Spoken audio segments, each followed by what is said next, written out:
तो आज फिर आए हैं एडुटेरिया का सेट नंबर 10 लेकर। इससे पहले 9 सेट कंप्लीट हो चुके हैं। जब तक वैकेंसी नहीं आती है तब तक ये बुक हम लोगों को कंप्लीट कर लेना है। जैसे ही वैकेंसी आएगी और जो भी नए बुक आएंगे सबको हम लोग इसी तरह डिस्क्रिप्शन के साथ क्लियर कर लेंगे। चलिए स्टार्ट करते हैं आज का पहला प्रश्न। और प्रश्न है, अबुल हसन नामक चित्रकार किस शासक का दरबारी था? तो हम लोग इसे 2-3 सेट में ये क्वेश्चन देखे भी हैं। तो किसका था? जहांगीर का। जहांगीर के दरबार में मंसूर जो पक्षियों का सबसे बड़ा चित्रकार था, बिशन दास, ये सारे जहांगीर के दरबार में थे। अच्छा, आप लोग बताएं जहांगीर का राज्याभिषेक कब हुआ था? तो जहांगीर का राज्याभिषेक 1605 ईस्वी में आगरा में हुआ था। 1605 ईस्वी में आगरा में हुआ था। इनके द्वारा दो अस्पा, सुई अस्पा और इसी के समय में विलियम हॉकिंस भारत आया था और विलियम हॉकिंस को जहांगीर ने इंग्लिश खां की उपाधि दिया था। जहांगीर का मकबरा कहाँ है? लाहौर में। जहांगीर 2 मुगल बादशाह के मकबरा विदेशों में है, जहांगीर का लाहौर में और बाबर का काबुल में। मयूर सिंहासन का निर्माण जहांगीर ने कराया। कोहिनूर हीरा मीर जुमला ने उपहार में जहांगीर को दिया था। चलिए अगला प्रश्न देख लेते हैं। निम्नलिखित में किस राज्यों की सीमा बांग्लादेश से मिलती है? तो किस राज्य की सीमा बांग्लादेश से मिलती है? मेघालय, त्रिपुरा, मिजोरम, असम, ये सारे राज्यों की सीमा बांग्लादेश से मिलती है। बांग्लादेश से कुल 5 राज्यों की सीमा मिलती है। वो 5 राज्य हैं असम, पश्चिम बंगाल, मिजोरम, मेघालय, त्रिपुरा। म्यांमार से कुल 4 राज्यों की सीमा लगती है, अरुणाचल प्रदेश, नागालैंड, मणिपुर और मिजोरम। चीन से 5 राज्यों की सीमा लगती है। चीन से 5 राज्यों की सीमा लगती है। वो 5, एक लद्दाख हो गया केंद्र शासित प्रदेश, उसके बाद हिमाचल प्रदेश, उत्तराखंड, सिक्किम और अरुणाचल प्रदेश। पाकिस्तान से 3 राज्य और 1 केंद्र शासित प्रदेश। 3 राज्य है पंजाब, राजस्थान और गुजरात और जम्मू कश्मीर।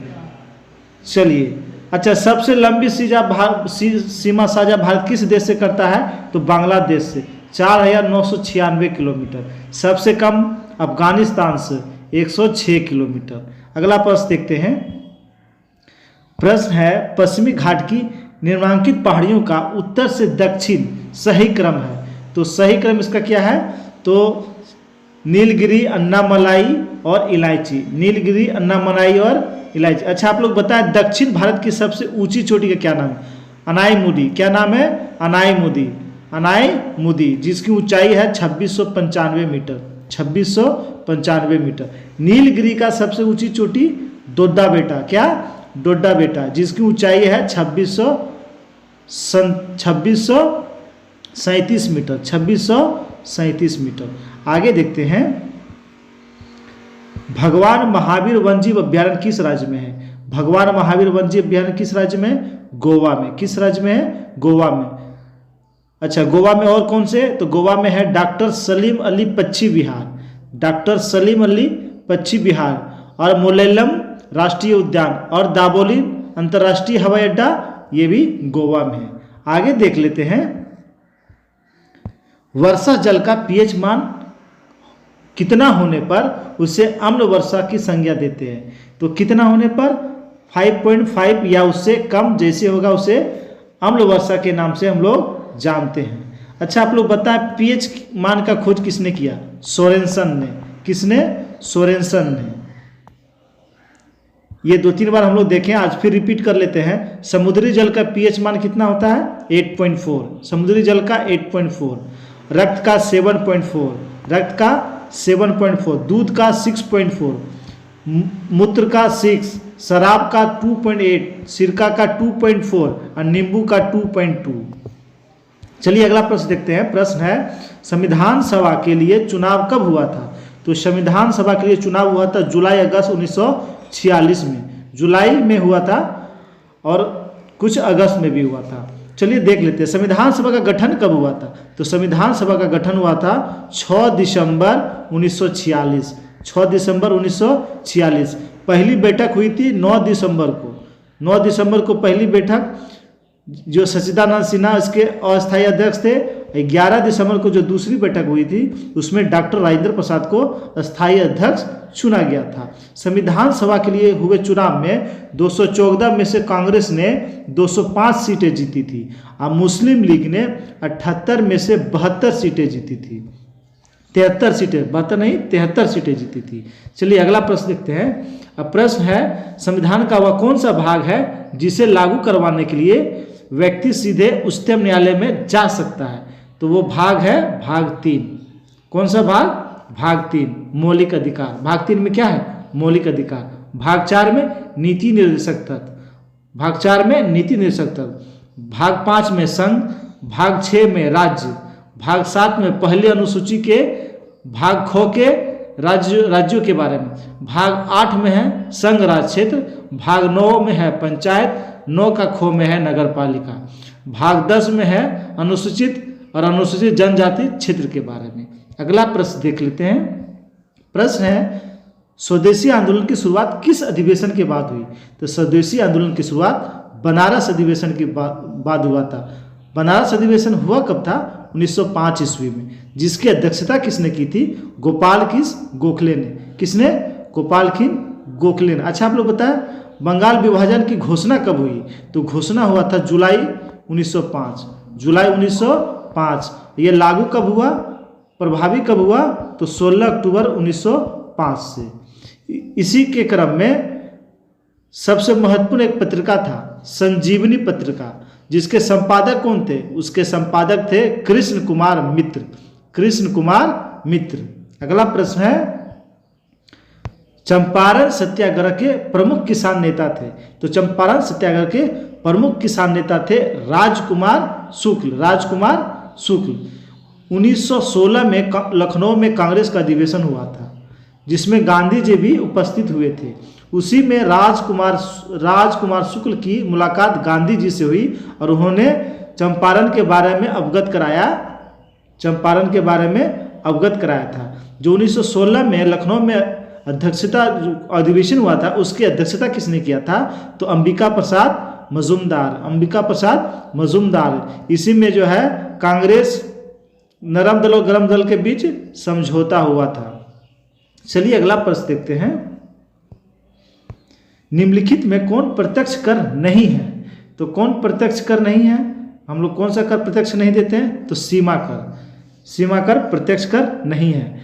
अच्छा तो ये बाकी सब क्या है? बाकी सब प्रत्यक्ष कर हैं। तो प्रत्यक्ष कर के उदाहरण हम लोग जान लेते हैं। तो प्रत्यक्ष कर के उदाहरण है आयकर, कॉर्पोरेट कर, संपत्ति कर, उपहार कर। अप्रत्यक्ष कर का उदाहरण सेवा कर, बिक्री कर, ये सारे अप्रत्यक्ष। अच्छा आप लोग बताएं जीएसटी कब लागू हुआ? जीएसटी कब लागू हुआ? 2017 में, 1 जुलाई 2017 को। अच्छा जीएसटी किस देश की देन है? तो ये फ्रांस की देन है। किसकी देन है? फ्रांस की देन है। अगला प्रश्न है कॉर्नेलाइट किस धातु का यक्ष है? कॉर्नेलाइट किस धातु का यक्ष है? यूरेनियम का। किसका यक्ष है? यूरेनियम का। यूरेनियम का एक और महत्वपूर्ण यक्ष है पिंच ब्लेड। क्या? Pinch blade. अच्छा सोना का आप लोग अयस्क बताएं। तो सोना का अयस्क है कोल्वेराइट और सिल्वेनाइट। कोल्वेराइट और सिल्वेनाइट। चांदी का अयस्क तो चांदी का रूबी सिल्वर, हॉर्न सिल्वर। पारा का अयस्क सिनेवार। पारा का अयस्क सिनेवार। अगला प्रश्न है द्विनाम पद्धति के प्रतिपादक कौन थे? द्विनाम पद्धति के प्रतिपादक कौन थे? तो कार्नस लिनियस। कार्नस लिनियस थे। अच्छा डार्विन इसे जैव विकास सिद्धांत दिया था। जैव विकास सिद्धांत किसने दिया था? डार्विन ने। अच्छा जीव विज्ञान शब्द का प्रयोग किसने किया था? तो जीव विज्ञान शब्द का प्रयोग किया था किसने किया था? लेमार्क एंड ट्रेविनस ने। लेमार्क एंड ट्रेविनस ने। अच्छा थियोफ्रेटस इन्हें वनस्पति विज्ञान के पिता के रूप में जानते हैं। और हिप्पोक्रेटस चिकित्सा शास्त्र के जनक कहे जाते हैं। अगला प्रश्न देख लेते हैं। प्रश्न है कि संविधान संशोधन द्वारा एक ही व्यक्ति को 2 या 2 से अधिक राज्यों का राज्यपाल बनाने संबंधी प्रावधान किया था। तो किस संविधान संशोधन? 7वां संविधान संशोधन। 7वां संविधान संशोधन हुआ कब था? 1956 में। कब? 1956 में। 1956 में। अच्छा 24वां संविधान संशोधन 1971 में कब हुआ था? 1971 में। इसमें राष्ट्रपति को संविधान संशोधन विधेयक पर अनुमति देने के लिए बाध्य किया गया। 42वां संविधान संशोधन जिसे लघु संविधान भी कहा जाता है 1976 में। इसके तहत प्रस्तावना में 3 शब्द जोड़ दिए गए हैं, समाजवादी, पंथ निरपेक्ष और अखंडता। और 44वां संविधान संशोधन 1978 में इसमें संपत्ति के अधिकार को मौलिक अधिकार से हटाकर कानूनी अधिकार के तहत कर दिया गया। चलिए आगे देखते हैं। बिहार में पंचायतों की वित्तीय स्थिति का पुनरावलोकन करने के लिए निम्न में से कौन राज्य वित्त आयोग का गठन करता है? मतलब राज्य वित्त आयोग का गठन कौन करता है? तो कौन करता है? राज्यपाल करता है। कौन? राज्यपाल, जिसकी चर्चा अनुच्छेद 243 का आई में है। अनुच्छेद 243 का आई में है। चलिए अगला प्रश्न देख लेते हैं। प्रश्न है, गीत गोविंद के रचयिता जयदेव किस शासक के दरबारी कवि थे? तो जयदेव किस शासक के दरबारी कवि थे? लक्ष्मण सेन। किस शासक? लक्ष्मण सेन। अश्वघोष के दरबार में रहने वाले विद्वान कौन कौन थे? कनिष्क के दरबार में रहने वाले विद्वान कौन कौन थे? अश्वघोष, वसुमित्र, चरक। अश्वघोष, वसुमित्र, चरक। अच्छा, चंद्रगुप्त द्वितीय जिसे विक्रमादित्य के नाम से भी हम लोग जानते हैं, इसके दरबार में कौन कौन रहते थे? कालिदास, धन्वंतरी, वराहमिहिर और इसी के समय में फाहियान आया था। धर्मपाल, इन्होंने विक्रमशिला विश्वविद्यालय की स्थापना किया था। धर्मपाल ने विक्रमशिला विश्वविद्यालय की स्थापना किया था। अगला प्रश्न है, हंटर कमीशन की रिपोर्ट में किसके विकास पर विशेष जोर दिया गया था? तो किसके विकास पर? प्राथमिक शिक्षा के विकास पर। हंटर कमीशन का गठन कब हुआ था? 1882 ईस्वी में। 1882 ईस्वी में। एक और आया था शिक्षा संबंधी, चार्ल्स वुड समिति। चार्ल्स वुड समिति, इसकी स्थापना 1854 में हुआ था। फिर आया था रेले कमीशन। रेले कमीशन 1902 ईस्वी में, विश्वविद्यालय शिक्षा से संबंधित। और एक और आया था सेंडलर आयोग। सेंडलर 1917 के आसपास, ये भी विश्वविद्यालय शिक्षा से संबंधित था। चलिए आगे देखते हैं। भारतीय संविधान के अनुच्छेद 244 संबंधित है। तो अनुच्छेद 244 संबंधित किससे है? अनुसूचित क्षेत्रों और जनजातीय क्षेत्रों का प्रशासन से। Option number A. चलिए आगे देखते हैं। अगला प्रश्न है, बिहार में पंचायत का मुखिया अपना त्यागपत्र देता है। तो मुखिया जो है अपना त्यागपत्र किसे देता है? जिला पंचायत राज पदाधिकारी। जिला पंचायत राज पदाधिकारी, ऑप्शन नंबर डी। अच्छा, जो पंचायतों का कार्यकाल होता है वह 5 वर्षों का होता है। तो वो किस तिथि से होता है? तो वो ग्राम सभा का बैठक का पहली तिथि, जिस दिन ग्राम सभा का बैठक होगा उस तिथि से 5 वर्ष उसका कार्यकाल होता है। अच्छा, आप लोग बताएं, भारत में पहली बार पंचायती राज किस राज्य में लागू हुआ?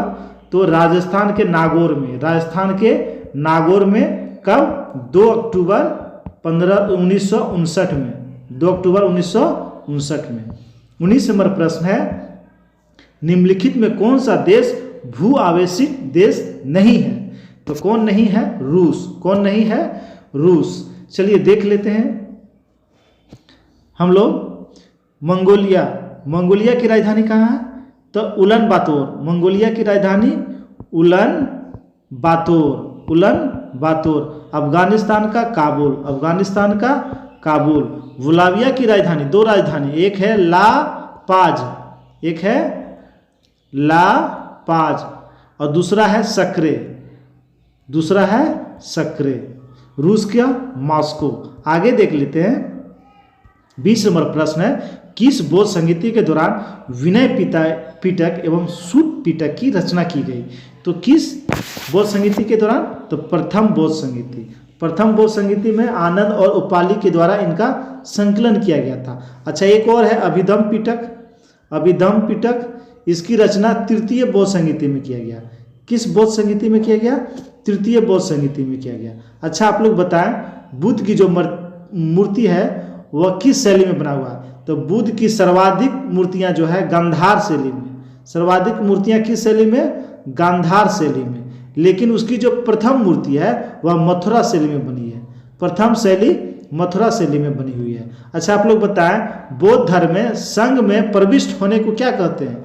तो बौद्ध धर्म में संघ में प्रविष्ट होने को हम लोग उपसंपदा कहते हैं, उपसंपदा कहते हैं।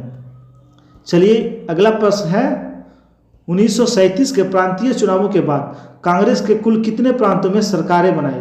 तो 37 के बाद जो प्रांतीय चुनाव हुआ तो कांग्रेस ने कुल कितने प्रांतों में सरकार बनाया था? तो कुल 8 प्रांतों में। कितने प्रांतों में? 8 प्रांतों में। 11 में से कांग्रेस ने 8 प्रांतों में सरकार बनाया, 11 में से 8। अच्छा वो 8 कौन कौन से थे? मद्रास, संयुक्त प्रांत, मध्य प्रांत, बिहार, उड़ीसा, बम्बई, पश्चिमोत्तर और असम। पंजाब में किसने सरकार बनाया था? तो पंजाब में, ये क्वेश्चन आता है, पंजाब में मुस्लिम लीग और यूनियनिस्ट पार्टी, और बंगाल में कृषक प्रजा पार्टी और मुस्लिम लीग ने सरकार बनाया था। अगला प्रश्न है, एक एंजाइम का सिद्धांत का प्रतिपादित किया, किसने किया था? तो एक एंजाइम बीडल और टेटम ने, ऑप्शन नंबर सी। अच्छा वाटसन एंड क्रिक, इन्होंने डीएनए डबल हेलिक्स मॉडल दिया था, वाटसन एंड क्रिक ने डीएनए का डबल हेलिक्स मॉडल दिया था। हरगोविंद खुराना, इन्होंने प्रयोगशाला में डीएनए का संश्लेषण किया था। और मॉर्गन, इन्होंने प्लेट विवर्तनिकी में सिद्धांत में योगदान दिया था। आगे और प्रश्न है, सुलेमित करें। तो इरेप्सिन हो जाएगा पॉलीपेप्टाइड को एमिनो अम्ल में बदलना, और मोल्टेज को ग्लूकोज में बदलना। लाइपेज शेष वसाओं को वसीय अम्ल तथा ग्लिसरॉल में बदलना, और सुक्रोज को फ्लूटोज में बदलना। Option number D. आगे देखते हैं, प्रश्न है, पदार्थ का परमाणुक सिद्धांत सर्वप्रथम किसने दिया? तो पदार्थ का परमाणुक सिद्धांत किसने दिया था? जॉन डॉल्टन ने। किसने? जॉन डॉल्टन ने। अच्छा परमाणु का नाभिक का खोज किसने किया? रदरफोर्ड ने। नाभिक का खोज रदरफोर्ड ने। इलेक्ट्रॉन का खोज जे थॉमसन ने। इलेक्ट्रॉन का खोज बोर ने क्या दिया था? तो बोर ने परमाणु संरचना और क्वांटम सिद्धांत दिया था। क्वांटम सिद्धांत किसने दिया था? बोर ने। अगला देखते हैं, 26 नंबर प्रश्न है, गुरुत्वाकर्षण बल निम्नलिखित में से किस स्थान पर सबसे ज्यादा होता है? तो सबसे ज्यादा ध्रुवों पर होता है, सबसे ज्यादा ध्रुवों पर होता है, और सबसे कम पृथ्वी के केंद्र पर, सबसे कम पृथ्वी के केंद्र में। अच्छा मकर रेखा कुल 10 देशों से होकर गुजरती है। कर्क रेखा भारत के 8 राज्यों से होकर गुजरती है। विषुवत रेखा कुल 13 देशों से होकर गुजरती है। अगला प्रश्न है, सूची 1 को 2 से मिलान करें। Vitamin B1 thiamine, B3 nicotinic अम्ल, BE फाइलोक्लिवोन, और विटामिन के टेकोफेरॉल। ऑप्शन नंबर ए। अच्छा इसे एक क्वेश्चन हमेशा आते हैं, विटामिन की खोज किसने किया? फंक ने। विटामिन की खोज फंक ने। पेलाग्रा रोग किस विटामिन की कमी से? पेलाग्रा रोग किस विटामिन की कमी से? B3 की कमी से, विटामिन B3 के कमी से। अगला प्रश्न है, ध्वनि की चाल निर्वात में कितना होता है? तो सुनिए, ध्वनि निर्वात में गमन नहीं करती, ध्वनि को माध्यम की आवश्यकता होती है। अच्छा आप लोग बताएं, वायु में ध्वनि का चाल 332 मीटर प्रति सेकेंड। याद रखेंगे, इससे क्वेश्चन आते हैं। जल में ध्वनि का चाल, तो जल में ध्वनि का चाल कितना होता है? जल में ध्वनि का चाल होता है 1483 मीटर प्रति सेकेंड, 1483 मीटर प्रति सेकेंड। कांच में 5640 मीटर प्रति सेकेंड, और लोहा में 5130 मीटर प्रति सेकेंड। इसे याद रखेंगे। अल्कोहल भी आ जाता है, तो अल्कोहल में 1213 मीटर प्रति सेकेंड, अल्कोहल में 1213 मीटर प्रति सेकेंड। ध्वनि कैसी तरंगे हैं? तो अनुदैर्घ्य तरंगे हैं। 29 नंबर प्रश्न, एक वर्धात पुरुष व समान महिला की संतानों में पुत्रों को वर्धात होने की संभावना है, तो संभावना इसका 0%। आप लोग जान लीजिए, जिसे ये वर्णता रोग होता है वह लाल और हरा रंग में विभेद नहीं कर पाता। लाल वस्तु हरा दिखती है, हरा वस्तु लाल दिखता है। और वर्णता रोग सर्वाधिक पुरुषों में होता है, लेकिन इसका वाहक स्त्रियां होती है। इसका वाहक स्त्रियां होती है, लेकिन सबसे अधिक प्रभावित इससे पुरुष होते हैं। अगला प्रश्न देख लेते हैं। प्रश्न है, एक भारत श्रेष्ठ भारत अभियान भारत के किस मंत्रालय या संस्था द्वारा जारी किया जाता है? तो किसके द्वारा जारी किया जाता है? सूचना एवं प्रसारण मंत्रालय। सूचना एवं प्रसारण मंत्रालय। अच्छा, आप लोग बताएं नीति आयोग के उपाध्यक्ष कौन है? सुमन बेरी। कौन? सुमन बेरी। अभी वर्तमान में शहरी आवास मंत्रालय किसके अधीन है? तो शहरी आवास मंत्रालय है हरदीप सिंह पुरी। मानव संसाधन विकास मंत्रालय भी है रमेश पोखरियाल के अंतर्गत। रमेश पोखरियाल। अगला प्रश्न देख लेते हैं। प्रश्न है, सूची 1 को सूची 2 से मिलान करें।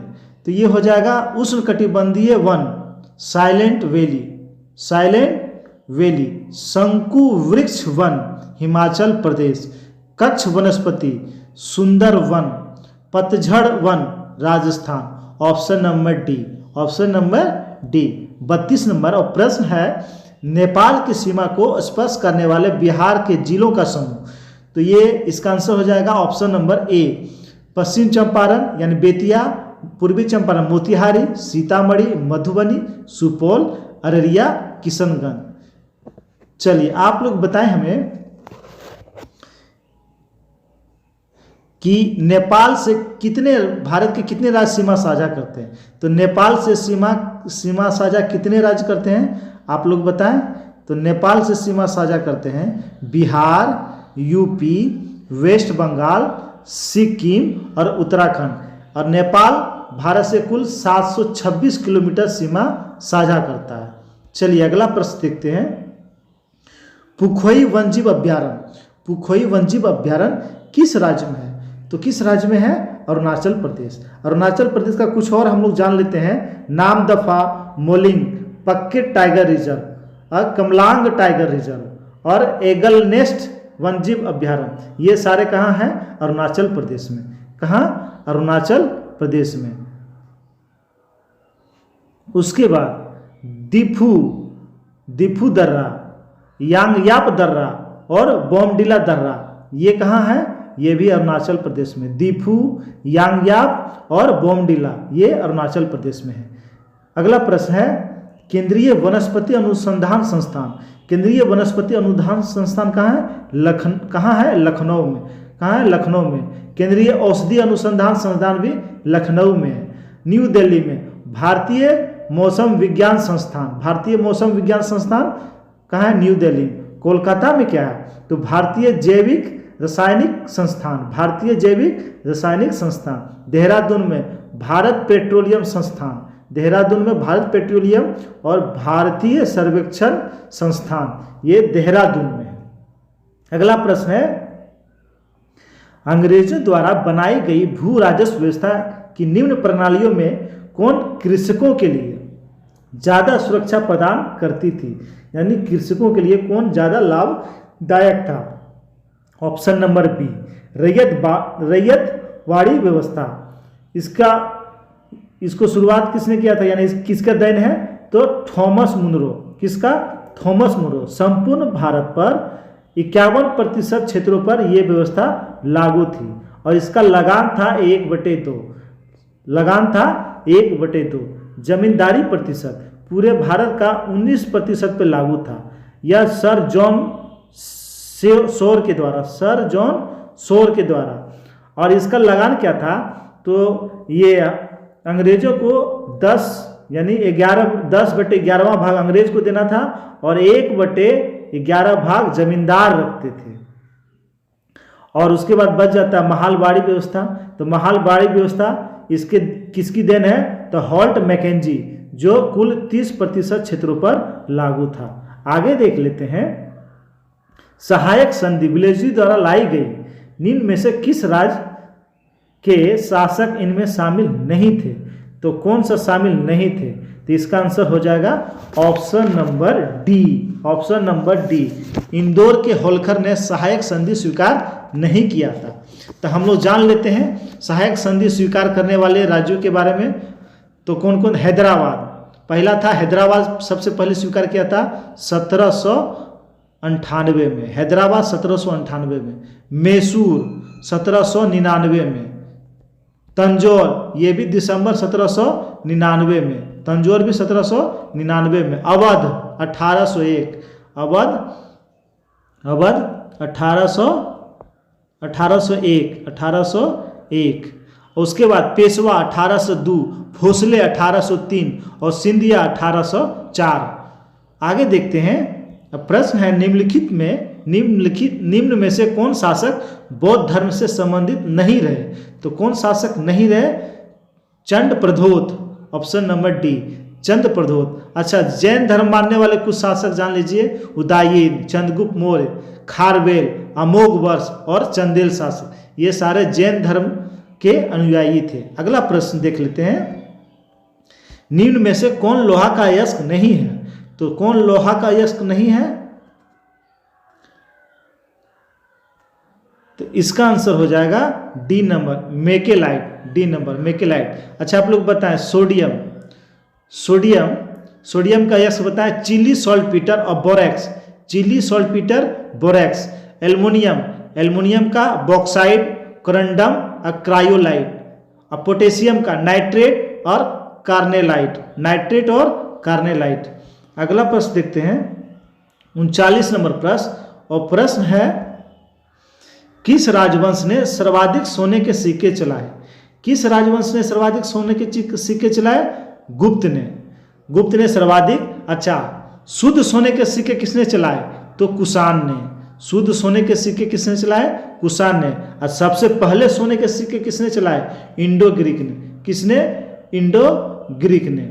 चलिए अगला प्रश्न, निम्न में से कौन सही सुलेमित नहीं है? कौन सही सुलेमित नहीं है? हिंदुओं पर लगाया गया कर, जजिया कर, बिल्कुल सही है। मुसलमानों द्वारा दिया जाने वाला कर, जकात, ये भी सही है। और युद्ध में लूट का माल, खुम्स, ये भी सही है। खराज, मुसलमानों द्वारा दिया जाने वाला भूमि कर, नहीं, ये गलत है। इसका आंसर हो जाए ऑप्शन। खैराज क्या होता था? गैर मुसलमानों की भूमि पर लिया जाने वाला कर। गैर मुसलमानों की भूमि पर लिया जाने वाला कर क्या कहलाता था? खराज। अगला प्रश्न देखते हैं। प्रश्न है, निकोलो कोंटी किस देश का यात्री था? निकोलो कोंटी किस देश का? इटली का। किसका? इटली का। किसके दरबार में आया था? तो देवराय प्रथम के दरबार में आया था। चलिए, तो आप लोग बताएं, देवराय द्वितीय के दरबार में कौन आया था? अब्दुल रज्जाक। देवराय द्वितीय के दरबार में अब्दुल रज्जाक आया था। कौन आया था? अब्दुल रज्जाक, जो फारस का था। नूनीज किसके दरबार में? तो नूनीज आया था अच्युत राय के दरबार में, जो पुर्तगाल का था। उसके बाद कृष्णदेव राय के समय में 2 विदेशी यात्री आए थे, डोइंग पायस और बारबोसा। दोनों किस देश से थे? दोनों पुर्तगाल से थे। आगे देखते हैं, विजयनगर साम्राज्य पर सर्वाधिक काल तक किस वंश का शासन रहा? तो किस वंश का शासन सर्वाधिक रहा? तो संगम वंश, ऑप्शन नंबर बी। विजयनगर साम्राज्य में कुल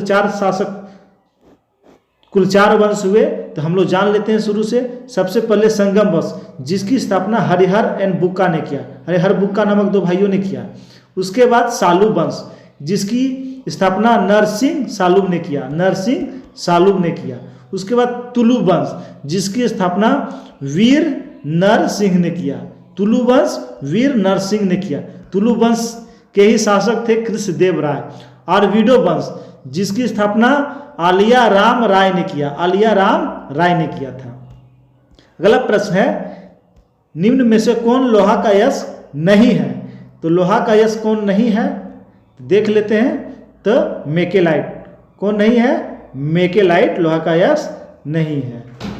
चलिए आगे देखते हैं, 44 नंबर प्रश्न, और प्रश्न है, हीरे का क्रिस्टल किस आकार के होते हैं? तो हीरे का क्रिस्टल किस आकार के होते हैं? चतुष्फलकीय, ऑप्शन नंबर बी। सबसे कठोर तत्व हीरा कार्बन का प्रूफ है। कार्बन के 2 प्रूफ, हीरा और ग्रेफाइट। ग्रेफाइट विद्युत का सुचालक होता है। ग्रेफाइट विद्युत का सुचालक होता है और हीरा कुचालक होता है। आगे देखते हैं। अब प्रश्न है, एशिया का सबसे पुराना शेयर बाजार, एशिया का सबसे पुराना शेयर बाजार कौन है? तो ये है Bombay stock exchange, Bombay stock exchange, जिसकी स्थापना 9 जुलाई 1875 को हुआ, 9 जुलाई 1875 को हुआ। अगला प्रश्न है, निम्न में से किस यात्री अर्थशास्त्री ने अवसर लागत का सिद्धांत दिया? किसने अवसर लागत का सिद्धांत दिया? तो इसका आंसर हो जाएगा option number D, Gottfried Haberler, Gottfried Haberler ने। Option number D. कुछ इकोनॉमिक्स से संबंधित पुस्तकें जान लें। Wealth of nation, wealth of nation के लेखक एडम स्मिथ। कौन? Adam Smith. How to pay for war, how to pay for war किसने लिखा? तो किन्स ने। ये किसकी बुक है? किन्स की। एक और महत्वपूर्ण पुस्तक है principle of economics, principle of economics, इसके लेखक रॉबिन्स, इसके लेखक कौन है? रॉबिन्स। चलिए आगे देखते हैं। प्रश्न है, सूची 1 को 2 से मिलान करना है। पुरस्कार और क्षेत्र, ज्ञानपीठ पुरस्कार, तो ज्ञानपीठ पुरस्कार साहित्य के क्षेत्र में, ज्ञानपीठ पुरस्कार साहित्य के क्षेत्र में, और भटनागर पुरस्कार विज्ञान के क्षेत्र में, अर्जुन पुरस्कार खेल के क्षेत्र में, दादा साहेब फाल्के पुरस्कार सिनेमा के क्षेत्र में। तो इसका आंसर हो जाएगा ऑप्शन नंबर बी। अच्छा, ज्ञानपीठ पुरस्कार की शुरुआत कब हुआ? तो ये 1965 में, ज्ञानपीठ पुरस्कार की शुरुआत 1965 में, 65 में पहला ज्ञानपीठ पुरस्कार दिया गया था। अच्छा, भटनागर पुरस्कार 1948 में, 1948 में। अर्जुन पुरस्कार की शुरुआत कब हुआ? अर्जुन पुरस्कार की शुरुआत 1961 में हुआ। याद रखेंगे, क्वेश्चन आया हुआ, अर्जुन पुरस्कार की शुरुआत कब हुआ? 1961 में। और दादा साहेब फाल्के पुरस्कार की शुरुआत कब हुआ? 1969 में, 1969 में। अगला प्रश्न है, निम्न में से कौन सी नदी जम्मू कश्मीर से प्रवाहित नहीं होती है? तो कौन सी नदी प्रवाहित नहीं होती है? तो ये सिंधु और सतलज, सिंधु और सतलज जम्मू कश्मीर से प्रवाहित नहीं होती है। ऑप्शन नंबर ए, सिंधु लद्दाख से और सतलज हिमाचल प्रदेश से होते हुए पंजाब राजस्थान के क्षेत्र में प्रवेश कर जाती है। चलिए आगे देखते हैं। चलिए प्रश्न है, निम्न में से मेडागास्कर की राजधानी है? तो क्या है? Antananarivo. Option number A, option number A. चलिए आप लोग बताएं, विक्टोरिया किसकी राजधानी है? विक्टोरिया किसकी राजधानी है? सेशेल्स की। किसकी? सेशेल्स की। Port Louis, Port Louis Mauritius की राजधानी है, मॉरिशस की राजधानी पोर्ट लुइस है। नसाउ बहामास की राजधानी है, नसाउ बहामास की राजधानी है। आज का अंतिम प्रश्न, और प्रश्न है, 2011 की जनसंख्या के अनुसार निम्नलिखित राज्यों में से किसमें नगरीकरण का स्तर सबसे निम्न है? तो किसमें निम्न था? Paschim Bangal. Option number D. चलिए आप लोग बताएं, सर्वाधिक नगरीय जनसंख्या वाला राज्य कौन है? तो महाराष्ट्र, 2011 की जनगणना के अनुसार महाराष्ट्र। अच्छा, सबसे कम नगरीय जनसंख्या वाला राज्य सिक्किम, सबसे कम सिक्किम। चलिए आप लोग बताएं, सर्वाधिक लिंगानुपात वाला राज्य केरल, केरल कितना है? 1084 प्रति हजार पर, 1084। और सबसे कम हरियाणा का, सबसे कम लिंगानुपात हरियाणा का कितना? 879, 879। ये था आज का 50 प्रश्नों का महत्वपूर्ण सेट। अगर आप लोगों को वीडियो अच्छा लगा हो तो शेयर कर देंगे और लाइक कर देंगे। धन्यवाद दोस्तों।